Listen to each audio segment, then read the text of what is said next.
करती हूँ तुम्हारा व्रत मैं स्वीकार करो माँ। मझधार में मैं अटकी बेड़ा पार करो माँ, बेड़ा पार करो माँ।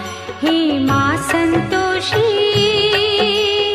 माँ संतोषी, करती हूँ तुम्हारा व्रत मैं स्वीकार करो माँ।